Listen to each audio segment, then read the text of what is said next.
নমস্কার বন্ধুরা, welcome to Rupa's food story চ্যানেলে আরও একটা নতুন রেসিপির সাথে হাজির হয়ে গেছি। আজ করে দেখাবো সজনে ডাঁটা, আলু আর মটর ডাল দিয়ে দারুণ স্বাদের একটা নিরামিষ তরকারি। নিরামিষের দিন আমরা কি রান্না করব অনেকেই ভেবে থাকি, তবে আজকের এই নিরামিষ রান্নাটা একবার দেখলে যে কোনো নিরামিষের দিনে এই রান্নাটা করে নিতে পারো। দেখতেও যেমন রান্নাটা খুব সুন্দর হয়, খেতেও হয় দারুণ টেস্টি। কিভাবে বানাবো কোথাও স্কিপ না করে দেখতে হবে পুরো রেসিপি। এখানে দেখো, আমি আমার পরিমাণ মতন মটর ডাল রাতে ভিজিয়ে রেখেছিলাম। খুব সুন্দর করে কিন্তু ডালটা ভিজে গেছে, আর খুব ভালো করে ডালটাকে আমি জল পাল্টে ধুয়ে নিয়েছি। এবার আমি একটা মিক্সিং জারের মধ্যে মটর ডালটা নিয়ে নিচ্ছি। তোমরা চাইলে এই মটর ডালটা কিন্তু শিলপাটাতেও বেটে নিতে পারো, কোনো অসুবিধে নেই। যেভাবে সুবিধা হয় সেভাবে করে নিতে পারো। সাথে দুটো কাঁচা লঙ্কা, ছোট্ট এক টুকরো আদা দিয়ে খুব ভালো করে আমি পুরো ডালটা দুবারে দেখো একসাথেই পেস্ট করে নিয়েছি। ডাল তো পেস্ট হয়ে গেল।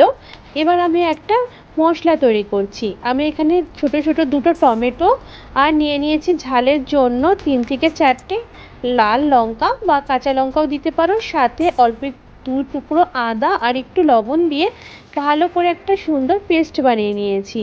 এখানে আরও একটা মশলা বানিয়ে নিয়েছি। একটু গরম জলের মধ্যে 1 চামচ জিরের গুঁড়ো, 1 চামচ ধনিয়া গুঁড়ো আর হাফ চামচ মতো হলুদ গুঁড়ো আর হাফ চামচ মতো নিয়েছি কাশ্মীরি লাল লঙ্কার গুঁড়ো, আর হাফ চামচের থেকে একটু কম নিয়ে নিলাম চিনি।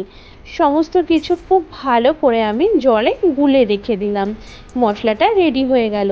এখানে যে মটর ডালের পেস্ট বানিয়ে রেখেছি সেই পেস্টের মধ্যে আমি দেখো এখানে পরিমাণ মতন অল্প একটু হলুদ, একটু কালো জিরে আর স্বাদ অনুযায়ী লবণ দিয়ে দিচ্ছি। খুব বেশি কিন্তু এখানে লবণ দেওয়া যাবে না, তাহলে যখন বড়াটা রান্না করা হবে এটা ঝোলে পড়লে তখন কিন্তু আরও কিছুটা লবণটা টেনে নেবে, তাই বুঝে কিন্তু অল্প করে লবণটা দিতে হবে। খুব ভালো করে ডালের পেস্ট কিন্তু এখানে মেখে নিয়েছি। এবার আমি ডালের বড়াগুলো তৈরি করব। তার জন্য কড়াইতে বেশ কিছুটা সর্ষের তেল দিয়ে দিয়েছি। তোমরা চাইলে সাদা তেলেও এটা করতে পারো রান্নাটা। দেখো, তেলটাকে ভালো করে প্রথমে গরম করে নিয়ে পুরো কড়াইতে কিন্তু আমি একটু তেলটা ছড়িয়ে নিয়েছি। এবার আমি চামচ দিয়ে বড়াটা দিয়ে দিচ্ছি। তোমরা চাইলে হাত দিয়েও দিতে পারো, কোনো অসুবিধে নেই। দেখো, এখানে কোনো বড়ার শেপের দরকার নেই যে গোল শেপ করে বা লম্বা শেপ করে বানাতে হবে। যেমন আমরা বাড়িতে মন মতন বড়া বানিয়ে থাকি সেরকম করে বানিয়ে নিচ্ছি।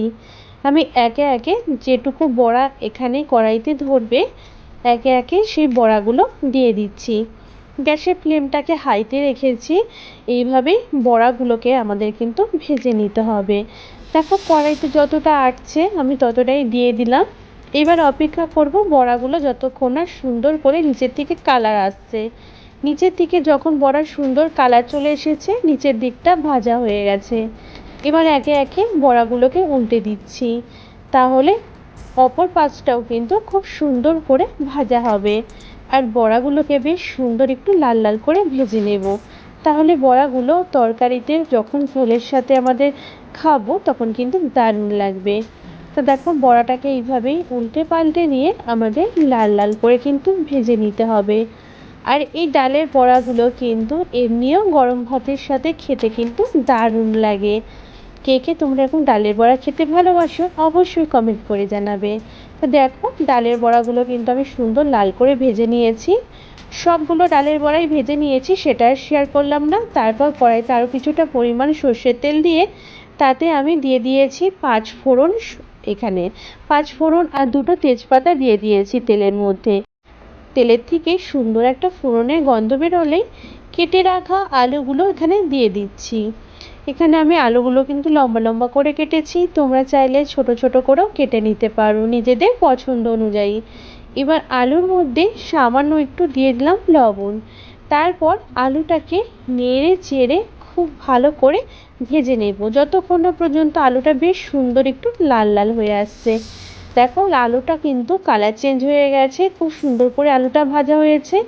এরপর আমি দিয়ে দিলাম কেটে রাখা সজনে ডাঁটাগুলো। সজনে ডাঁটা দিয়ে আলুর সাথে একটু আমি 1 থেকে 1.5 মিনিট নেড়ে চেড়ে ভেজে নেব।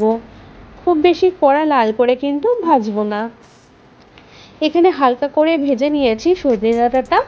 এরপর মিক্সারে যে আমি এখানে আদা লঙ্কা টমেটো পেস্ট করে রেখেছিলাম, সেই পেস্ট দিয়ে দিয়েছি। খুব ভালো করে সজনে ডাঁটা আলুর সাথে এই পেস্টটাকে কষিয়ে নিতে হবে। যেহেতু এখানে আদা আছে, তাই আদা কাঁচা গন্ধ আর টমেটোর কাঁচা গন্ধ যতক্ষণ না চলে যাচ্ছে খুব সুন্দর করে নেড়ে চেড়ে কষিয়ে নিয়েছি। তারপর এখানে আমি দিয়ে দিলাম যে গুঁড়ো মশলাটা জলে গুলে রেডি করা ছিল, সেটা দিয়ে দিয়েছি। এবার সব মশলাগুলোকে দিয়ে খুব ভালো করে আবার সজনে ডাঁটা আলুর সাথে আমাদের কিন্তু কষিয়ে নিতে হবে। যতক্ষণ না মশলা থেকে খুব সুন্দর তেলটা ছাড়ছে ততক্ষণ পর্যন্ত কষিয়ে নেব। মশলা যত ভালো করে কষানো হবে রান্নার টেস্টও কিন্তু ততটাই ভালো হবে। তা দেখো এইভাবে বেশ কিছুক্ষণ নেড়ে চেড়ে কষিয়ে নিচ্ছি, আর আস্তে আস্তে কিন্তু মশলার থেকে তেলটা ছেড়ে দিয়েছে। এরপর আমি পরিমাণ মতন জলটা দিয়ে দিলাম। জলের পরিমাণটা কিন্তু একটু বেশিই দিতে হবে, যেহেতু বড়াগুলো কিন্তু এখানে সেদ্ধ হবে। আর বড়ার ঝোল নামানোর পরে কিন্তু অনেকটাই বড়া টেনে নেয় ঝোলটাকে, তাই একটু বেশি করেই রাখতে হবে। দেখো এখানে আলু সেদ্ধ হয়ে গেছে, ঝোলটাও ফুটেছে সুন্দর করে। এরপর আমি একে একে বড়াগুলো ঝোলের মধ্যে দিয়ে দিচ্ছি। সবগুলো বড়া দেবো না, কয়েকটা কিন্তু এমনিও খেতে দারুণ লাগে, তাই কয়েকটা বড়া আমি রেখে দেবো। তারপর দেখো আমি বড়াগুলোকে দিয়ে দিয়েছি। এবার ঝোলের সাথে নেড়ে চেড়ে মিশিয়ে একটু ফুটিয়ে নিয়েছি। কালারটাও চেঞ্জ হয়ে গেছে আর ঝোলটাও কিন্তু অনেকটাই টেনে গেছে। নামানোর আগে একটু ঘি দিয়ে দিলাম। এবার আমি ঝোলটাকে নেড়ে চেড়ে নিচ্ছি, ঢাকা দিয়ে একটু রেস্টে রেখে দেব। তারপর আমি তোমাদের এটা প্লেটে সার্ভ করে দেখাচ্ছি। কিছুক্ষণ স্ট্যান্ডিং টাইমে রাখার পর তারপর দেখো আমি একটা প্লেটে সার্ভ করে নিয়েছি। আর দেখতে দেখো কালারটা কতটা সুন্দর হয়েছে, আর খেতেও কিন্তু দারুণ টেস্টি হয়।